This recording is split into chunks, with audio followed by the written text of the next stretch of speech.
In news that surprises absolutely nobody, apparently Jasmine Crockett is a horrible human being. Imagine working for her. Well, some of her disgruntled staff, they're telling tales out of school, and we're going to have fun with that one. Plus, the Democrats continue to lie to your face about gerrymandering, redistricting, the census. We've got the latest, including a whopper from New York Governor Kathy Hochul. And Nancy Pelosi asked about gender affirming care, and she said the quiet part out loud what Democrats want to do with those barbaric procedures nationwide. That's all coming up right now. We're brought to you by The Lion. I'm Larry O'Connor, and you can call me Larry. Please join our family and subscribe to our show. And while you're watching at this very moment, please hit that like button. It costs you nothing. Maybe a little motion with your hand, which shouldn't really be too hard for you, but it works wonders for us. So please give us that like right now. You'll increase our audience. In fact, if you're watching live right now, well, you'll like double, triple our audience in real time. Also, if you'd like to help the show, please go to Apple Podcasts or Spotify. Go ahead and subscribe to the audio version of the show. Give us a rating and give us a review, please. Costs you nothing, and it means the world to us. Thank you for that. If you care about staying sharp and informed, and I believe you do, otherwise you wouldn't be watching this show, then make The Lion part of your daily routine. Yeah, The Lion. It's published by the Herzog Foundation. The Lion covers the headlines that matter: politics and policy, culture and faith, all through a common sense, values-driven lens.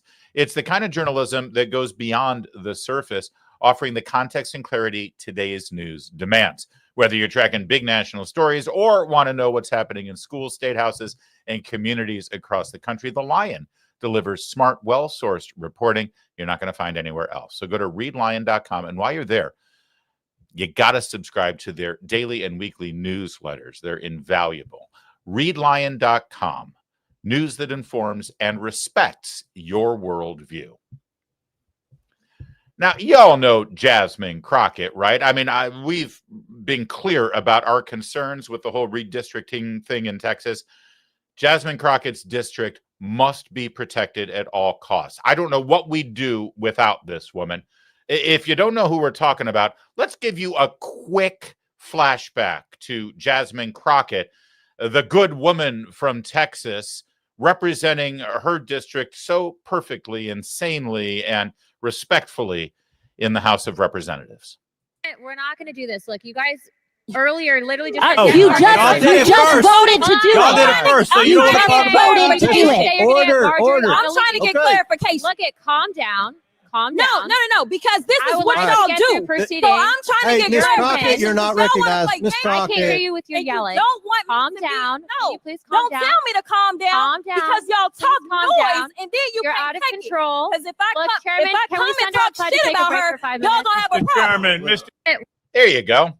Yeah, her, Jasmine Crockett. Well, you'll be shocked to learn that the New York Post has done some major investigative reporting, and apparently she's a terrible person to work for. I know. All right, back up off the floor. Take a look at the headline. Trump critic Representative Jasmine Crockett is a no-show boss from hell who terrorizes staffers. Aides say all diva. No, wow. Here's how our buddy Jesse Waters of Fox News reported it last night. But when the cameras are off, Crockett's real claws come out. Staffers say she bites harder than she barks. And the whole fighting for you act, one big cheap fake. She even works from home. Quote, she's laying around her apartment, won't come into the office, and is really just indifferent to staff and will scream at them. When Crockett actually shows up for work, she wants to be treated like Governor Hot Wheels. She hates using her legs. She demands her staff play chauffeur and drive from the Capitol to her office. It's only a few blocks. And the car can't be some cheap Subaru. It's got to be an Escalade. After that, the aide must, and this is important, stand outside the car and open the door like it's the Met Gala. Another aide says Crockett's obsessed with being the Black Sydney Sweeney. Quote, she's focused almost exclusively on being an influencer, not a member of Congress. Crockett's all diva, no wow. And Crockett might talk a big DEI game, but if you're black, you're the first to get the pink slip. Quote, I don't want to hear Jasmine Crockett talk about helping black women when she just fired one for no reason. Wow. All right. So that's not a good look either. By the way, this image on Jesse's show there with Jasmine Crockett on the back of a black Suburban wearing a gold crown, I believe, I can't be certain, I believe that's Photoshopped. I don't think that's a genuine picture, but I don't know. I'm shocked to learn that this person screams at her staff. I'm trying to get clarification. Let's bring in Christopher Stigall. Chris Stigall, of course, is the morning host on Salem News Channel and the Salem Radio Network. Find him wherever you live across the fruited plain. Chris, I'm sorry. I'm calling fake news on this one. I'd be first in line to work for Jasmine Crockett, wouldn't you? Yeah, they must grow them special down there in Texas. Sheila Jackson Lee, the late, great Sheila Jackson Lee. Remember her? There was also an extensive report and a recording. Actually, one of her staff recorded her berating the staff, calling them all kinds of names. So, and, of course, Amy Klobuchar, who I call Mommy Dearest on my show. She was well known for chucking binders at her staff. So what is it with these Democrat women, Larry? It's like my first wife. I hate to play this game, Chris, but imagine if this were a Republican member of the House, especially a woman. Remember how they've treated women Republican in the past, if there were any stories about them at the workplace or in personal life. Well, that's right. But when your entire persona is built on following, cult of personality, being on talk shows, you don't have to care about how you treat people or if you even deliver for your constituents. You just have to be the show. You know, I think we talked recently that she said that she should lead a subcommittee for the Democrats because she has the largest social media following. She literally said that aloud. I mean, that's all. Right. That's her currency, is her fandom. Of course, I should be the ranking member of the oversight committee, by the way, not just any committee, because after all, look at my Instagram following. That's so sad. It's sad, but also there were probably a couple of her colleagues that said, well, she makes a point. Right. She's got a point. I'm reading some of the New York Post. She quote from her staff. She is laying around her apartment, won't come into the office, and is really indifferent to staff and will scream at them. She's never in the office, very disengaged. She does her bull excrement that goes viral and then freaks out over the most random things. Yes. Sounds about right. Yeah, I mean, they certainly can't tell me that this isn't someone who knows her well. In fact, our own Matt Vespa over at Town Hall has extrapolated a bit and written it up. But here's a pretty good block quote from the New York Post. Maybe stop me whenever you want to interject here, Chris. Representative Jasmine Crockett has positioned herself an unfiltered critic of President Trump, earning regular TV appearances and an enthusiastic online following. The congressional aides tell the Post that the Dallas Democrat is just as rude and mean to her own staff. I'll pause myself for a moment there. Yeah. The regular TV appearances, that's currency in the world of Democrat politics and certainly in social media. Next time she's on MSNBC or CNN, will this come up? Will they even raise the issue with her? Yeah, I'm sure not. I mean, she is the closest thing they have to, I guess, a Trump, which I'm not comparing them at all, to be clear. Yeah. But I mean, they need show ponies because they don't have anything interesting going on. They have no policy to sell. And I mean, look, how desperate is it? Elizabeth Warren goes to that lunatic in New York and says, he's right. I'm with him. We Democrats need government-run grocery stores. I'm like, what? I mean, they're really... like they're desperately clinging to something. And so she's their hood ornament of the day and really doesn't come off well, as you know. It's not like she says anything profound or meaningful when she talks to these people in interviews. So I don't know what you come away with. I think you make a good point about Trump, though, not in terms of comparing her behavior to his, but I do think that there's this very two-dimensional thought process that goes on in Washington, D.C., where consultants and staff members say, oh, you got to get attention. You got to mix things up. You've got to be like Trump. And the problem is nobody can be like Trump. And it's like, I think J.D. Vance is playing it perfectly, where he's trying to be sort of not the the un-Trump, but he's got his own. But you have to be yourself.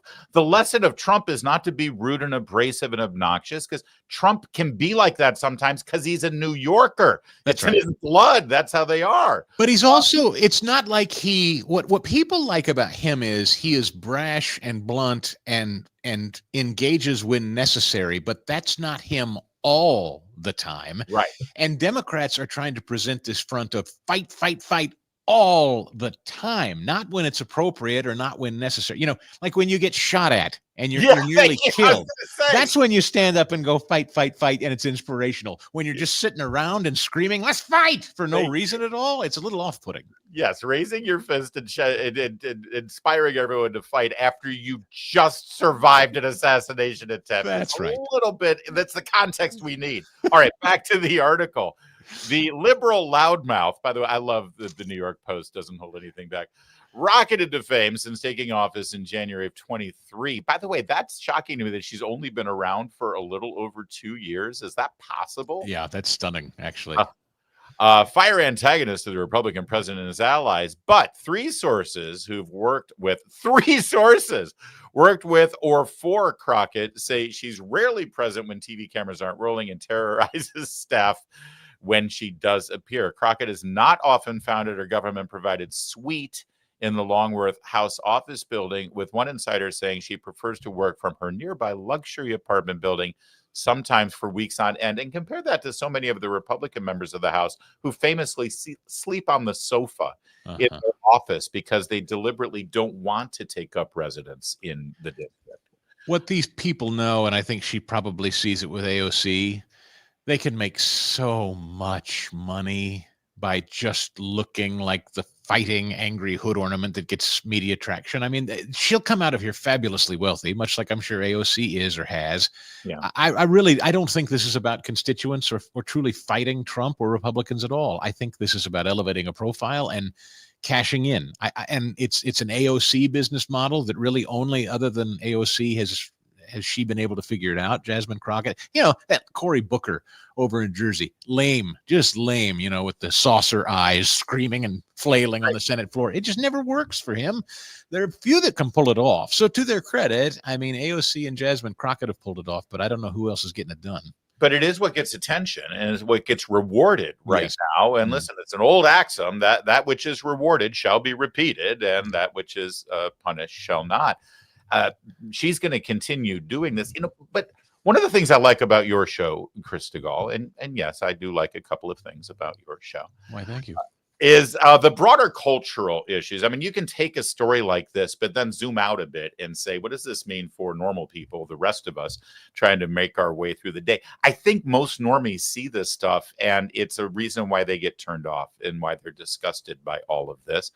And I think that there should be a lesson there in the future if Democrats really do want to build some sort of recovery process after 2024, right? It's so cynical. All of it is so cynical. You're right. Normal people, it's not that they agree with everything Trump says. It's not that they think Lord knows the Republicans are not an inspired bunch.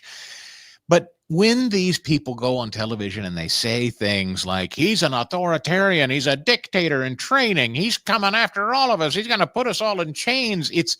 It's so nonsensical when he's passing tax cuts and he's deregulating and he's shredding USAID and government-funded broadcasting. I mean, he's doing the opposite of everything authoritarian, and most common sense people know it. He's not bothering anybody. Yeah. And so when they scream like he's the monster coming for all of us, it doesn't compute. Well, and you're right. And let's face it, every single time anything Trump does, like this latest redistricting thing, where this is a threat to our very nation and our Constitution and democracy as we know it, and yet this they love. Order. I'm trying to get clarification. Look, calm down. Calm down. No, because this is what y'all do. So I'm trying to get Ms. Crockett, you're not recognized. Ms. Crockett. I can't hear you with your yelling. Don't want calm down. No, please calm down. Don't tell me to calm down. Calm down. Because y'all talk noise, and then you're out of control. Because if I come and talk shit about her, y'all gonna have a problem. Okay, so here's my point, Chris. If Republicans and Trump are a threat to democracy, and this is their democracy that they're trying to protect, I'm okay with that being threatened. Maybe even upended a bit. Exactly right. James Carville this week, as you know, I know you played this on your show, said, maybe we need to start talking seriously. I mean, once upon a time, I'd have said no, but times are too serious now. We need 13 Supreme Court justices. That's right. That's right. What? How did you get there? And he said they should unilaterally make Puerto Rico and the District of Columbia states. Of course. Yeah, because its times are too serious now. Yeah. And really, translation, we can't win elections. So we're just going to have to subvert the republic and our institutions and the way we do things and just take the power back. Beto O'Rourke has said this recently. It's about taking the power back. They say it aloud now. They don't know how to do it.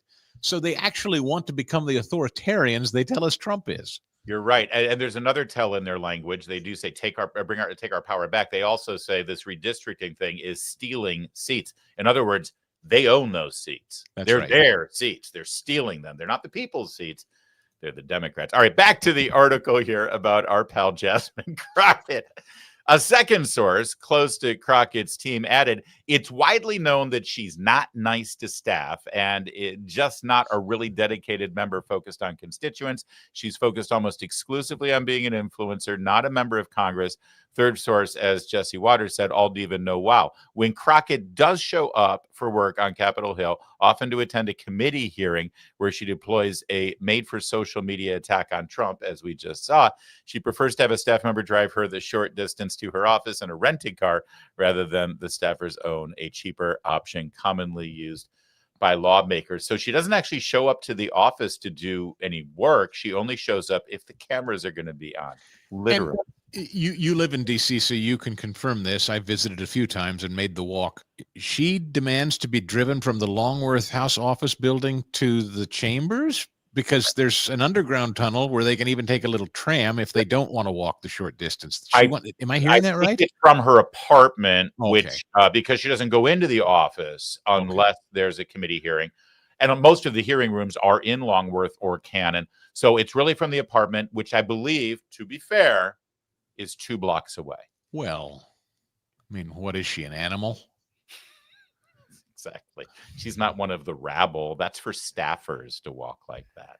You know, most of these people, incidentally, they say she lives in a luxury apartment or something. Does she live there alone? Because what I know about a lot of freshman members, as you do, they moved there with not a lot. I mean, I've got a couple of friends of mine that are members of the house, and when they became members, they're like, woof, this is expensive. And they bunk up with like 2 or 3 other members just to be able to afford the rent.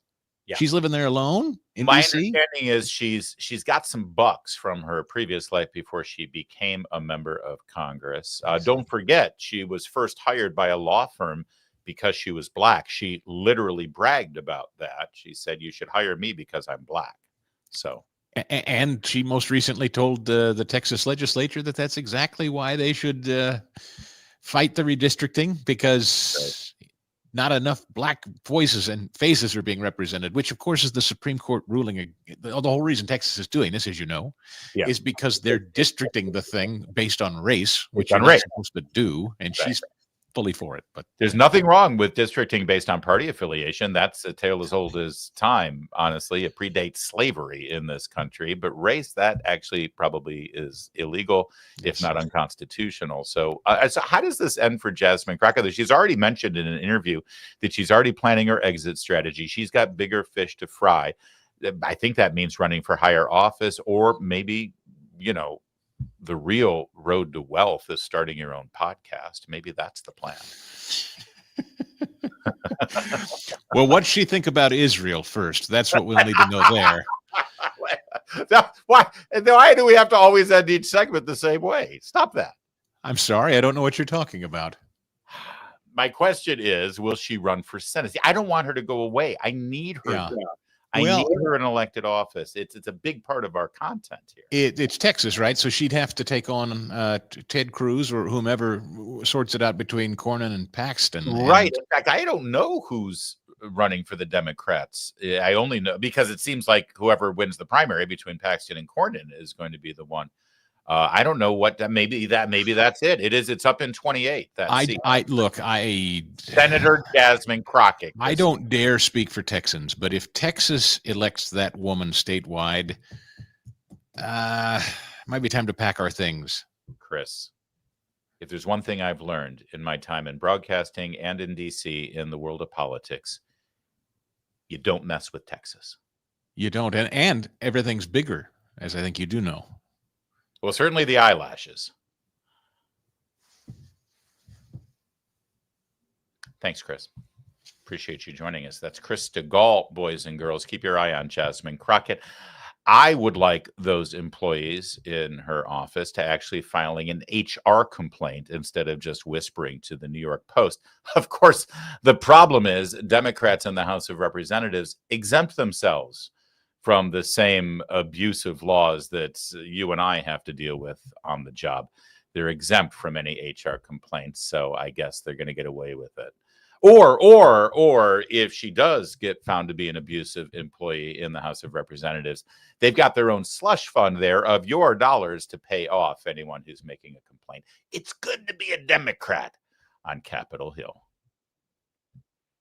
If you care about the direction of this country, you need to be reading The Lion, published by the Herzog Foundation. They're a national leader in Christian education. You know, The Lion is an award-winning news site delivering sharp, timely reporting on what's really happening in America's schools, culture, and government. It's the kind of journalism that cuts through the noise and gives you the full picture, especially when it comes to growing movement toward Christ-centered education. But The Lion goes beyond classrooms. It covers parenting, faith, freedom, and the cultural battles shaping our future. Just like its namesake, The Lion embodies strength and courage, standing firm in a landscape where too many have surrendered our children's future to the left's ideology. Just think Aslan, and you'll always remember The Lion. Go to readlion.com, sign up for the daily or weekly newsletter so you never miss a headline. Readlion.com, clarity, courage, and news that keeps you informed and equipped. And no, Chris and I never rehearse any of that. That's just how we are. Imagine how happy our wives are when we're all together for a double date. They can't get enough of us. Oh. So the discussion about redistricting continues. We had some fiery debates on cable news. And I told you yesterday and showed you a ton of the lies that Democrats are telling about this. But I got to tell you, Kathy Hochul, the governor of New York, she delivered a whopper to end all whoppers. There aren't enough Pinocchios to rate this political lie. I'll show you that one coming up in a second. But first, to a fiery debate on the CNN nightly panel show hosted by Abby Phillips. And that means you know who it is. Our colleague, our pal, Scott Jennings. Take it away, Scott.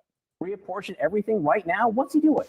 Well, he certainly wants to do the census in a way that doesn't count illegal aliens as part of the overall population for the purpose of determining congressional districts and federal funding. And I think he's going to have a lot of popular support for it. Now, I know there's a process they have to go through, and it would take a long time to do a census, but there is a widespread belief that Democrats want to keep the system in place that they have because it advantages them. I know that that's what they believe because a Democratic congresswoman from New York, Clark, the other day said out loud, I want more migrants in my district for redistricting purposes. And so it's a political strategy of the Democrats. And I think the president's saying to the American people, why are we counting illegal aliens, unauthorized residents in this country when it comes to apportioning our political leadership? It's because it's in the Constitution, the United States Constitution. The Supreme Court ruled on this in 2019, and they ruled against Trump 5-4. It's in the Constitution. I have a big problem with this, regardless of whether it's gerrymandering, which both parties do, or this attempt at changing the way we count the number of living residents in the United States, because it's all about cheating. It's all about rigging the system in a way that gives one party an advantage. Family members in my household who are undocumented and the census person shows up to take a count, I'm not opening the door. So the census is going to be real messed up if the Supreme Court, which I don't know how the Supreme Court's going to rule. You're right. It's a very conservative Supreme Court. Is messed up now. Well, is it messed up? I mean, they're counting people who live in the United States. There's no doubt that conservatives don't like that it counts undocumented. They can't vote, but it determines who gets to serve. Every census in history up until this point. That's for sure. No, it also determines who's in Congress, and it might mean 20 to 30 seats. That's why Democrats are in the middle of a high-speed come-apart right now. Well, hang on to 30. Well, Texas and Florida better be real careful because they're under the assumption that they don't have a bunch of undocumented immigrants residing in those red states. All right, so that's a nice little back and forth between Scott Jennings and Anna Kasparian from Young Turks, who I got to say is a doctrinaire Democrat liberal, but on a few things, she's actually been rather critical of her party. All right, a couple of notes here. On that last point, I keep hearing this from Democrats and liberal analysts that, well, this is going to really sting Republicans if they follow through with it because Texas and Florida is full of illegal immigrants. And fair point. You're right. But doesn't that prove that Republicans are actually moving in this direction, knowing full well that it might affect the representation, apportionment, and funding for those states of Texas and Florida? But they're not doing it for political purposes. They're doing it because they think it's the right thing to do.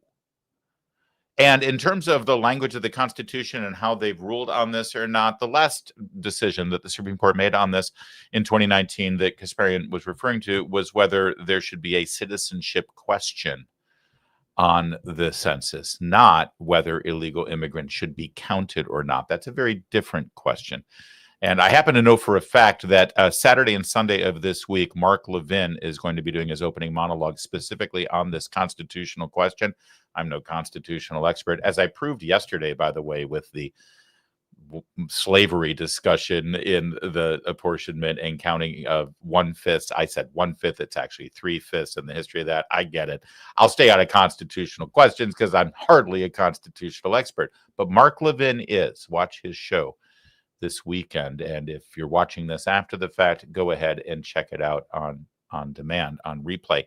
One other aspect of this that I think isn't getting enough attention, again, I'll reiterate, this isn't just about the members of the House of Representatives, it's about the Electoral College votes for the presidency. And that's another reason why Democrats are fighting this so hard. Let's get into this challenge that these redistricting questions and the redoing of the census is actually a threat to democracy, which I find hilarious, by the way. You would think the Democrats who constantly call our country a democracy will actually look at the issue at hand here, which is the apportionment and districting of representatives districts and the number of representatives each state would get in Congress. And they would then realize, oh, wait a second, if this is a threat to something, it's not a democracy. Because of all those representatives, if it's a threat to something, which it's not, it's a threat to a constitutional republic, which is what we are. But they still can't quite get the language right, or they're just not very smart. But our own Katie Pavlich from Town Hall addressed this head on. What's the real threat to democracy here? When they talk about the threat to democracy, that's simply code for destroying our republic and ensuring that Democrats have political rule as a one-party system for the rest of eternity, while Republicans have no say. And you could look no further than the gerrymandering that we've seen all over the country for proof of that. I mean, it's outrageous that in California, for example, 40% vote goes to Republicans, yet there's only 17% of the seats go to them. In Washington, D.C., Connecticut, 38% of the vote goes to Republicans on a single congressional seat in that state that represents Republicans. That's not democracy. That's tyranny ruled by the majority that has rigged the system in their favor when they can't win elections based on the merits. That's right. Katie's always right, actually. And yeah, if you don't be telling me that there's a threat to democracy or a threat to hearing people's voices through their representatives when you have a state that is districted like Massachusetts or like Maryland, where 40% of the people who live in that state have literally no voice through a representative in Congress. And it's all because of how the Democrats have gerrymandered those states. That said, let's turn our sights to New York. As I mentioned, the governor, Kathy Hochul, she's on MSNBC. Politicians lie, and politicians lie like nobody else has lied in their lives. And I mean all of them. That's what politicians do. But this lie from this politician about this issue, this belongs in the Hall of Fame. Hold your breath now. Take a listen to this. This is how they're going to play the game. We're going to fight fire with fire. I didn't want to take on this fight. I've always followed the rules. Democrats always follow the rules. But when they're willing to do this to subvert our democracy, shame on us if we don't stand up. They know they're going to be wiped out in the elections next year. Democrats will have a generational shift in our favor. But if they're going to break the rules, then I'm not going to follow the meter anymore. I'm sorry to say that. That actually hurts to say that. But I'm not going to go into a fight with my hands tied behind my back. That never works. Hold on. I'm sorry. In case you missed it, what did she say about Democrats? Fire with fire. I didn't want to take on this fight. I've always followed the rules. Democrats always follow the rules. Democrats always follow the rules. I want to follow the rules. Democrats always follow the rules. Have you noticed how she can't actually name a rule that's being broken here?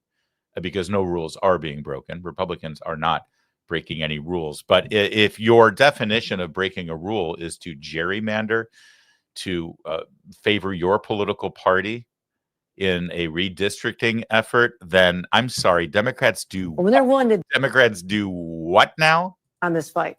I've always followed the rules. Democrats always follow the rules.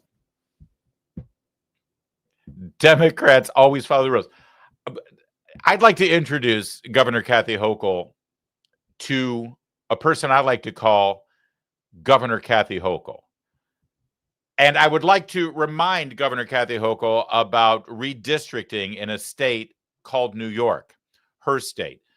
Redistricting that was managed by the governor of that state, Kathy Hochul, on behalf of her political party, the Democrats. You know, the ones who always follow the rules. The last time they tried to draw redistricting lines in New York, the Democrats, Governor Kathy Hochul, they actually have to submit it to a third-party oversight. I think it's a court. It might be a committee in New York. I'm not sure. It got thrown out because they broke the rules. Democrats always follow the rules. I speechless. Absolutely speechless. By the way, the host of the show is Michael Steele. You may know him as the former chairman of the Republican National Committee before his brain got broke because Donald Trump became president. You would also know him as the former lieutenant governor of Maryland, a state that when he was lieutenant governor had 5 Democrat seats and 3 Republican seats in the House of Representatives. And then, while he lives in Maryland, by the way, a new governor came in and redrew the lines to change the congressional makeup in the state that still votes about 38 to 40% Republican statewide, changed the makeup to 7 Democrats and 1 Republican. He was the lieutenant governor of that state. He still lives in that state. He was the chairman of the Republican National Committee when it took place. At the time, he screamed bloody murder that the Democrat governor was, I'll say it, breaking the rules when gerrymandering those districts. Here's Kathy Hochul on his show saying Democrats always follow the rules. And there's Mr. Steele saying, yeah, that's right. Yeah, you betcha that's right. Where's that NBC paycheck? Did it clear? Is it in the account? It's good? That's right. Democrats always follow the rules. They always follow the rules. Michael Steele, come on. That's pathetic. That Kathy Hochul had more to say. Well, Michael, just on the first premise of your question, I've never been a hand wringer on the sidelines. I'm a street fighter from Buffalo, and my blood is boiling over this. And so is the other governors, the other Democratic governors. We've talked about this. And history will judge us how we respond in this moment. Because if we allow the Republicans to get away with what they're attempting to do, this legal insurrection of our U.S. Capitol, then we'll have a generation of redistricted, gerrymandered seats that are skewed against Democrats. And when will we ever get the balance of power, at least in Washington? I served in Congress. Yeah, enough. By the way, I love it's a legal insurrection. By the way, the last time we're told there was an insurrection, it wasn't actually an insurrection. We already know that. So now they're just trying to play that game again. But this time it's a legal insurrection because it's happening legally. Okay, whatever. But thanks for telling the quiet part out loud there at the end, the most important part, because she is right. And this is why they're freaking out. Because if this happens, hear it again in case you missed it. Of our U.S. Capitol, then we'll have a generation of redistricted, gerrymandered seats that are skewed against Democrats. That's right. This is a generational issue right now with regard to the majority power in the House of Representatives, and they know it. And that's why they're freaking out. It's why they're trying to bring up any other argument that they can, why they're trying to call it racist or trying to call it unconstitutional, which it's not, why they're trying to just drag anything to the argument that they can, even old, tired, worn out lies just to try to, get attention and try to rally their base. I'll give you an example. Jamie Raskin from Maryland, by the way, one of the states guilty of some of the worst egregious gerrymandering for political purposes that you're ever going to see. And Jamie Raskin, in an interview, can't help but bring up old lies about Donald Trump that has already been debunked for years now, but they got nothing else. They're trying to completely rewrite the history of January 6th, rewrite the history of the 2020 election, rewrite the history of the Civil War. There are very fine people on both sides when there's an anti-Semitic riot in Charlottesville. It is the progressives who are standing up for history, who are standing up for facts, who are standing up for the truth. By the way, I thought the riot in Charlottesville was racist, not anti-Semitic. Weren't they trying to protect the statue of Robert E. Lee? Now suddenly it's an anti-Semitic riot? I missed that part of it. But listen, he's repeating the very fine hoax story. The very fine hoax story, which has been debunked even by websites like Snopes. Even Jake Tapper admits that the very fine hoax thing never happened. And CNN was one of the networks that promulgated that lie.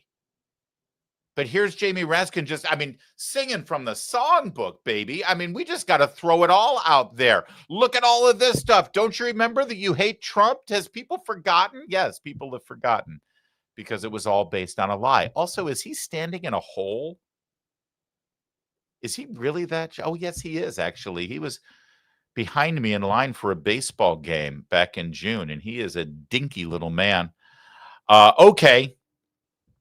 So let's get more to the details of this and what's really going to happen if this census goes through, because CNN, they ain't so happy about this. One of the big things is it helps decide congressional maps. Right.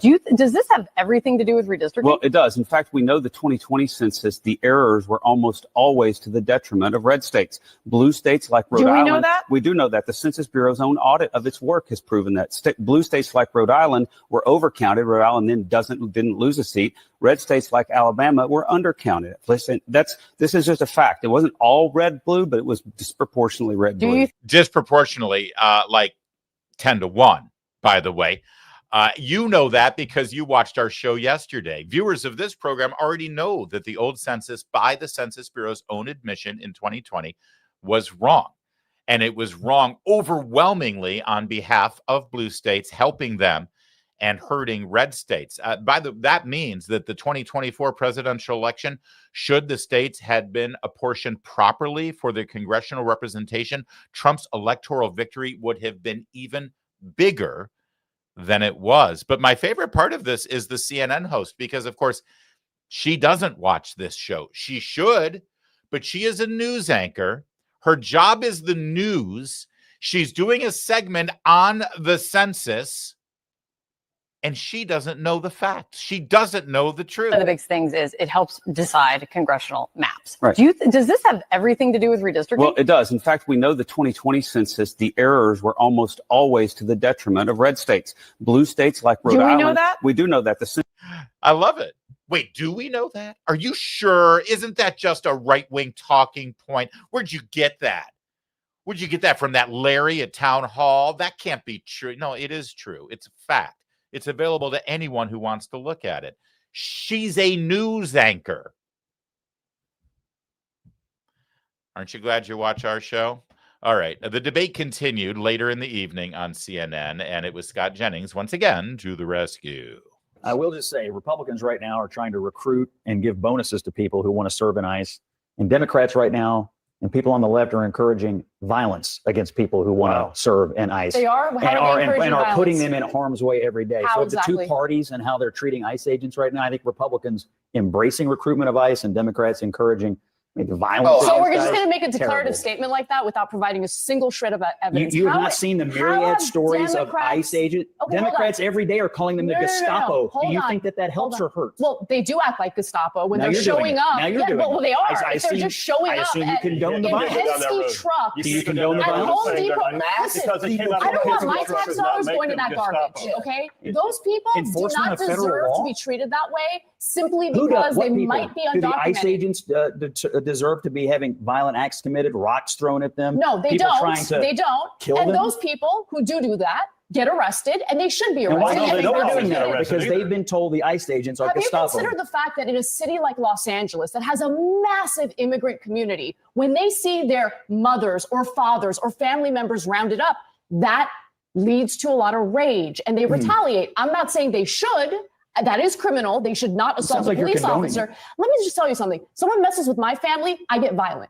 Okay, that's how I feel about family. Good to know. I protect family. So don't be surprised when people feel angry when they feel that there's a bunch of feds in their city invading their city, going after people who are just day laborers that are Home Depot parking lot. That's dangerous talk. It leads to unrest. It leads to a ton of No, unrest. it's more than that. They are physically attacking. And by the way, it is there's an interesting. 800% increase in attacks on ICE agents. Man, absolutely stunning and remarkable. So there's Anika's very bad. Oh, I don't condone any violence, but let me tell you something. I'd be violent if it were happening to me. Now, of course, I don't think people should be violent, but they're justified in all their violence. Of course, I'm not justifying their violence, but listen, their ICE agents are acting like Gestapo. Now, I'm not saying you should stop the Gestapo with violence, but if the Gestapo were on my door, if the Gestapo were coming after my family members, well, I'd absolutely act violently against the Gestapo. Not that I'm condoning it. Are you kidding me? She's literally condoning violence, justifying violence, rationalizing violence, excusing violence, saying that she would personally engage in that violence, yet at the same time pretending like she's completely nonviolent. Violence terrible. No, there should be no violence. I'm not approving of that violence. Once again, the Democrats don't have any arguments. None of it makes any coherent sense. They're grasping at straws, and it tells you they're on the losing side of the issue, and they know it.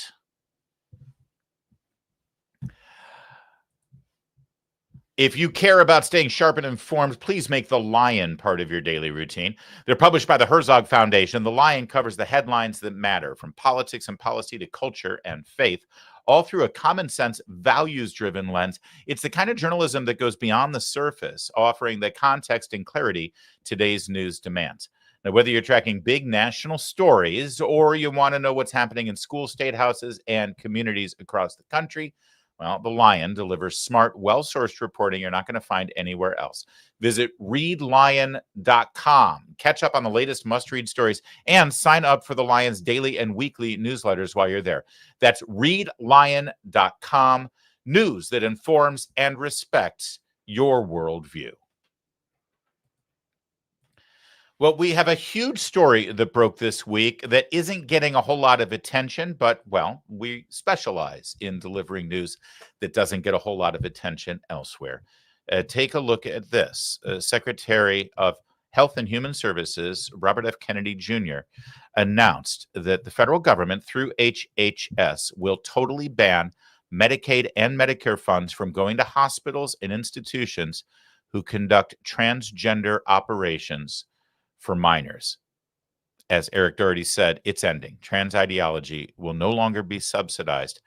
Child mutilation will stop. Now, this is following in the footsteps of those right-wing fascist governments like the United Kingdom, Scandinavia, most Western European nations right now who will not allow their government-run healthcare systems to pay for or approve these procedures. Now, of course, theoretically, private institutions not getting government subsidies could still perform these procedures on children, but this is a huge step in the right direction. And let's face it, most of these institutions do get federal funds in one way or the other through Medicaid or Medicare. So it's a game changer. And you didn't see much about it in the media, did you? Ask yourself why. Meanwhile, Nancy Pelosi, she's the Speaker of the House Emeritus, don't you know? She was back in her home district of San Francisco, and a friendly reporter with a San Francisco perspective in the state of California asked the good speaker what she and her fellow Democrats were trying to do to help support transgender children who do want to have these procedures. What can the state of California do about this? Take a listen to what Nancy Pelosi has to say, and then we'll discuss it after the fact. Is your office responding to the pauses in gender affirming care here in California? Well, that is something that I'm working for at the national level, and we have, how can I say, are hoping that we can have gender affirming care for our trans kids, and that it's a sad thing for us. I'm not totally. I don't know what effect we can have nationally with what we have going on in the White House and in the Congress. It's really very sad. If you were there, outside our door, we have a trans flag. Outside of our door in the office, congressional office building, we have the trans flag, as do some of our other colleagues. But that view is not necessarily shared by people on the other side of the aisle. Can I just tell you that every single Republican running for the House of Representatives in 2028 should play that in its entirety, and then all they have to do at the end is say, my name is insert Republican candidate here, and I approve this message. That tells every voter exactly what they need to know about the party, what their intentions are, and what Republicans stand for. I love at the end when she says, we have a flag. We have a flag outside the door in our Capitol Hill office building. We have what more do you want? We have the flag. Doesn't that tell you everything you need to know? We have the flag. But people on the other side of the aisle, they won't put up the flag. All right, a couple of things that you should notice here, really important. First, again, the question is, what are you doing, or what can you do at the federal level to protect trans children in California who want these procedures? The idea that enabling a minor to go through genital mutilation of one sort or another, or chemical castration, which will render them sterile in their adult life, under the guise of the Orwellian description, gender affirming care, when in fact, both of those procedures do the opposite. They don't affirm your gender. Actually, they distort and warp and mutilate your gender. That said, the idea that enabling those procedures for a minor is protecting kids absolutely is a nauseating and enraging thought. The kids do need protection, obviously. They also need serious help. But instead, well, you know what happens. But let's see Nancy Pelosi's response here, because it's incredibly informative. That is something that I'm working for at the national level. Something they're working for at the national level. In other words, it's not good enough that California wants to do this to their children, or Minnesota, or what have you. No. You should not have a say. If you're in Oklahoma, if you're in one of the Dakotas, if you're in Mississippi, and the vast, vast, vast majority of the people in your state say, no, we will not tolerate this. The state of Tennessee, which, by the way, just banned this for children, and that was tried and challenged at the Supreme Court, and the Supreme Court said, yes, this state is allowed to do that. She doesn't care. She wants it to be federal across the board. Your state has no choice. That's what she's trying to do with her party at the federal level. Take note. Make sure you find out who represents you where you live to see where they stand. But then she goes further. We have, how can I say, are hoping that we can have gender affirming care for our trans kids. For our trans kids. Is she drunk? I'm sorry. I hate to say it. I have to ask. I think it's worth asking. That speech pattern, that semi-articulation that you just witnessed, that's not normal, is it? I mean, that's not even Nancy Pelosi 5 years ago. Was there a 8-cocktail lunch before the reporter tracked her down? It's not a good look, Nan. But in case you think that this is just a California thing or something, you'd be wrong. And by the way, the mentality that people like Nancy Pelosi, her political party, and government bureaucrats, most of whom work in a school because they're the ones who encounter your children and walk them down this path to gender transition, the idea that they know better how to parent your child than you do, the idea that they can encourage this kind of behavior of a sexual nature with a minor against a parent's wishes, in fact, keeping it secret from that parent, should be so enraging to 80 or 90% of the people in this country. Frankly, it should be all of us. Because if the government can keep secrets like this from your child, what can't they keep from you, right? Your kid tries to get an aspirin in school and you've got to sign off on 20 different forms, but your kid wants to change their sex and walk down the path toward gender transition. And no, we'll keep that secret from mom and dad. That's what this party stands for. And actually, even worse than that, in California, they want to take your kid away from you if you don't go along. We'll get to that in a second. But first, take a look at Colorado, where the policy statewide is now that teachers can go ahead and transition kids without the parents' approval and without the parents knowing about it. But one parent was so devastated by her daughter being transitioned behind her back secretly to being a boy that she's fighting this all the way to the Supreme Court. And it looks like the lawsuit could very well have its day in the Supreme Court.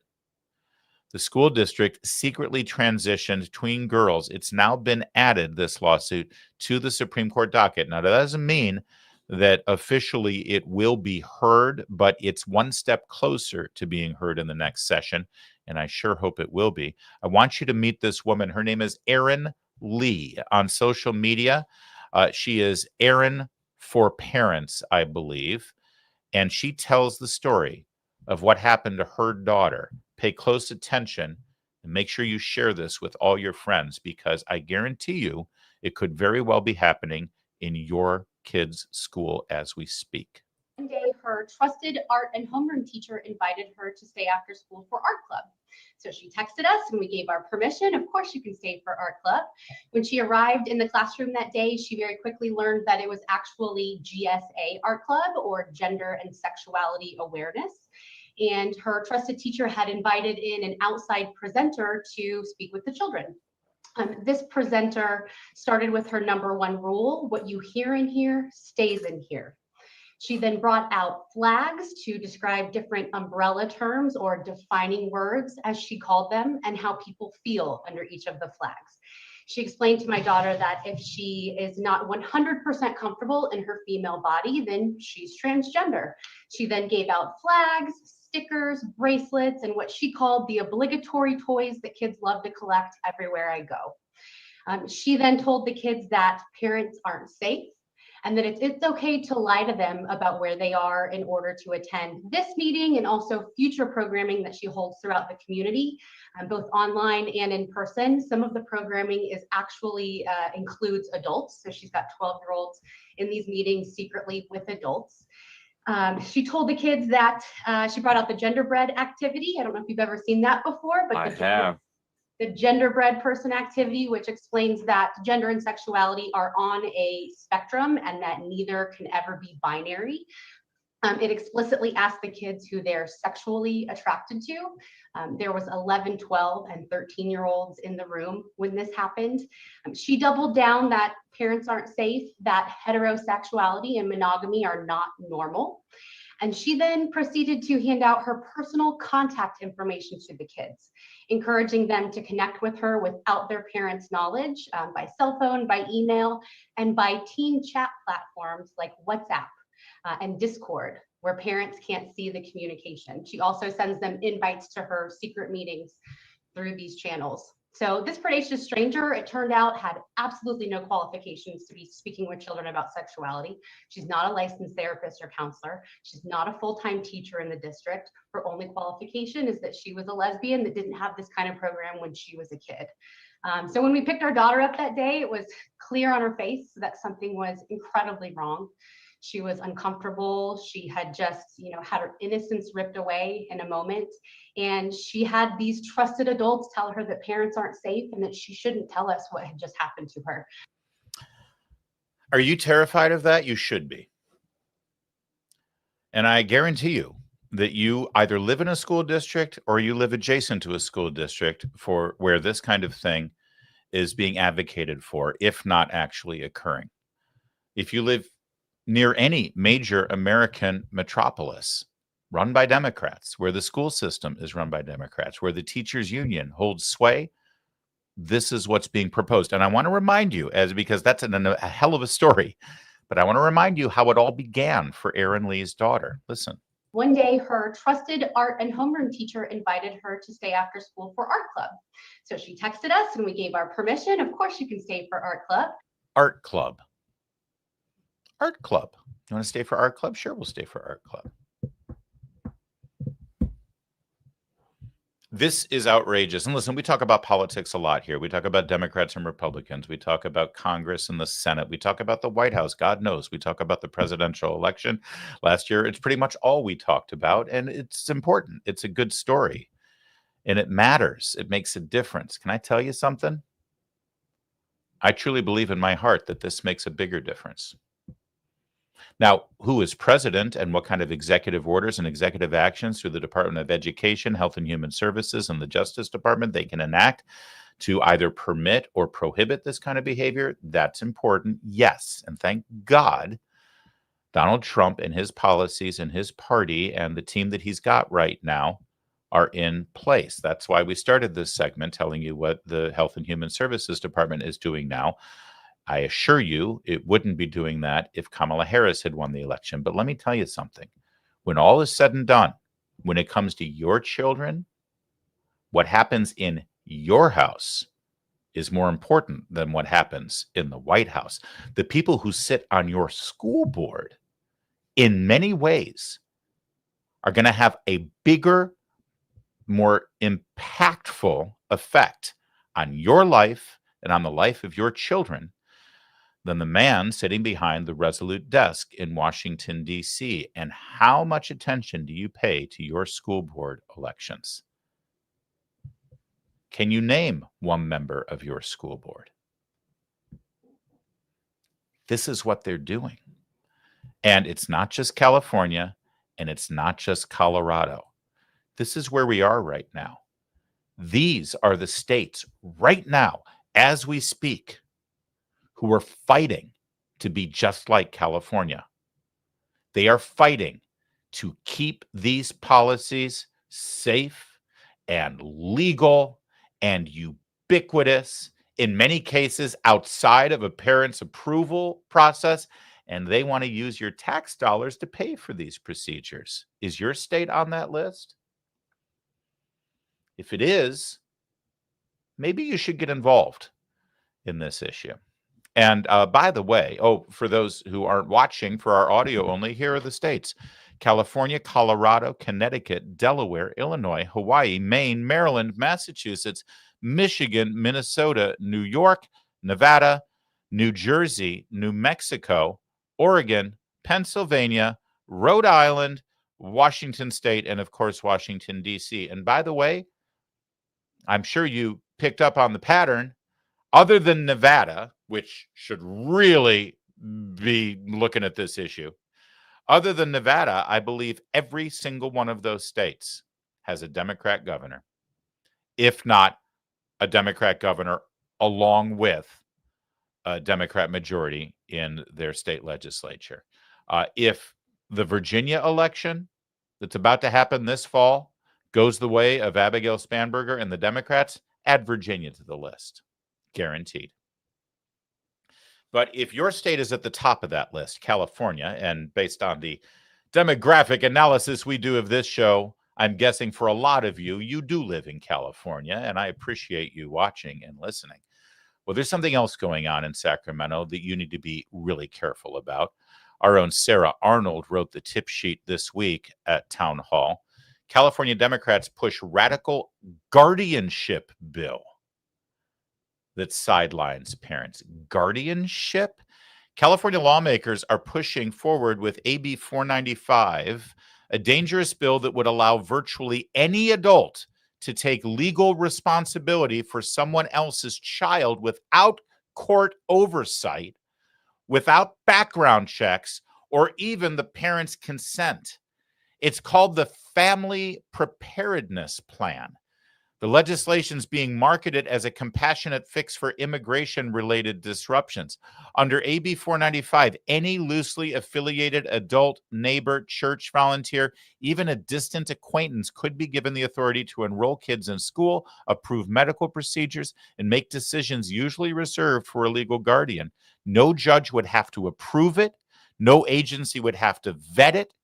It means that no parent would have to sign off. The bill even allows the courts to assign secondary guardians to children when a parent is temporarily unavailable, such as during immigration proceedings, but then goes a step further by sealing those court records, shielding them from public scrutiny.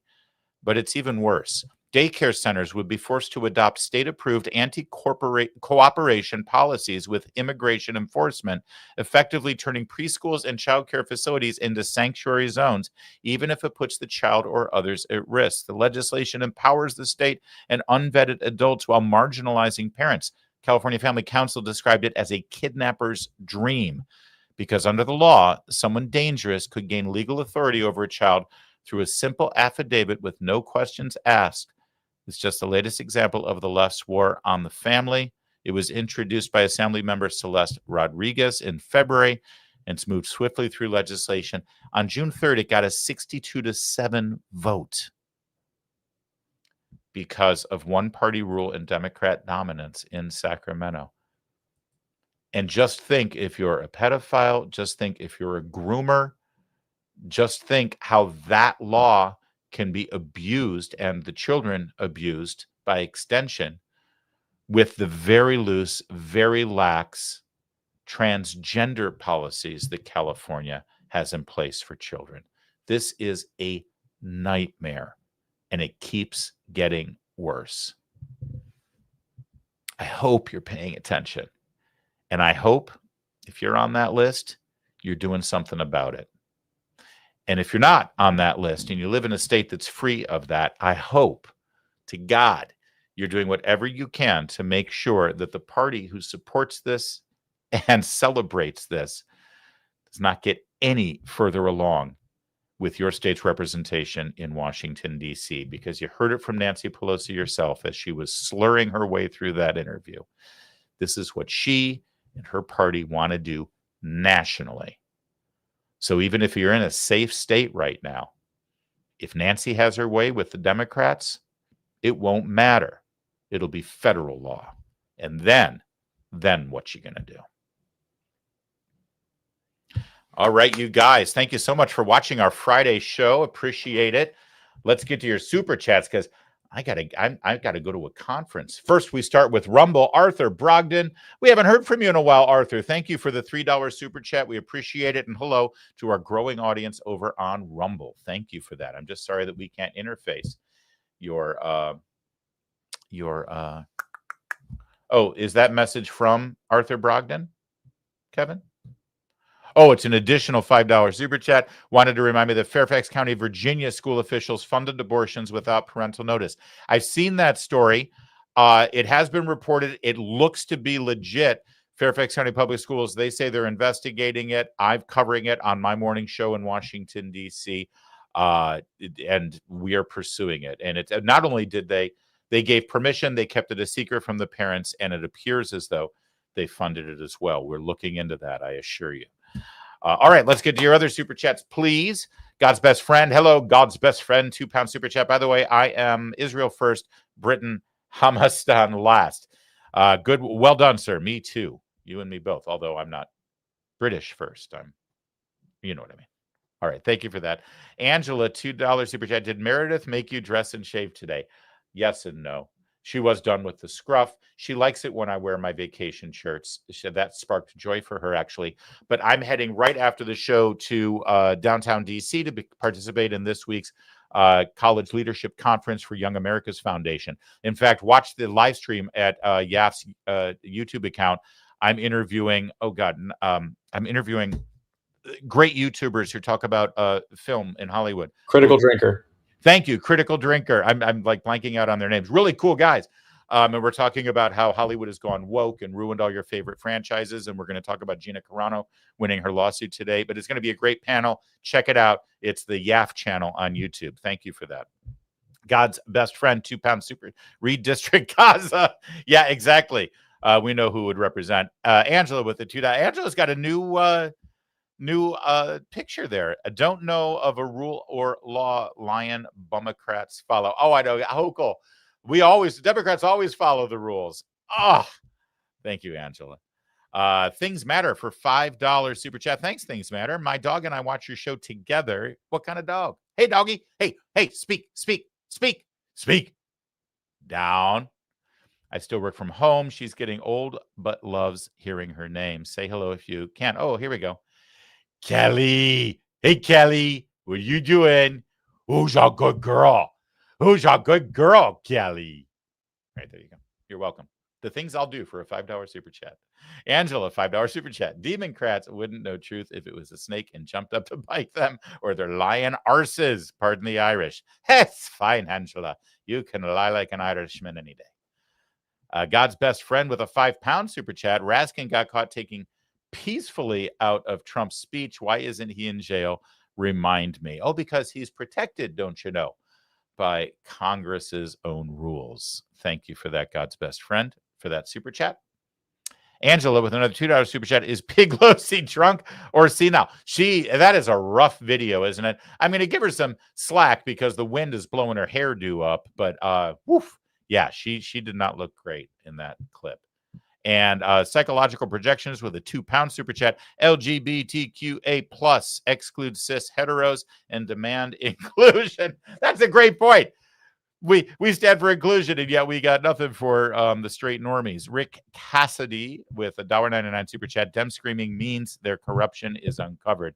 That's right. Their hysteria tells you. Also from Rick, I think the Hitler Youth used similar tactics. What's that referring to? I'm not sure. But sure. Dem screaming mean the corruption. Oh, it means that. Gotcha. Yes, the more you scream. $5 super chat. I notice where they have 10 commandments and the Bible is not on the list. Praise Jesus. Oklahoma. Oh, yeah. Oklahoma ain't going down that path. Oklahoma is okay. Are we good? Kevin, are you good? I'm great, man. Am I going to be speeding down 50 to get to the district? Maybe. Good luck. No, I think I'm going to be good. My panel starts at 2:30. It's 1:10. I'll be there by 2 o'clock at the latest. I'll have half an hour to get ready. Easy peasy. Thanks for watching today. It was a fun one. Big audience, too, it looked like. Always good to see you on a Friday. Glad we've started these shows with my buddy Chris Stigall. I hope you enjoyed that. And if you liked any of our segments, make sure you share them. They'll be posted a little bit after the fact, or just share the entire full episode with people that you think will enjoy it. Because if you're thinking they will, they probably will, and they'll thank you for sending them a link. In the meantime, like, subscribe, have a great weekend, and we'll see you Monday. My name's Larry O'Connor. You can call me Larry.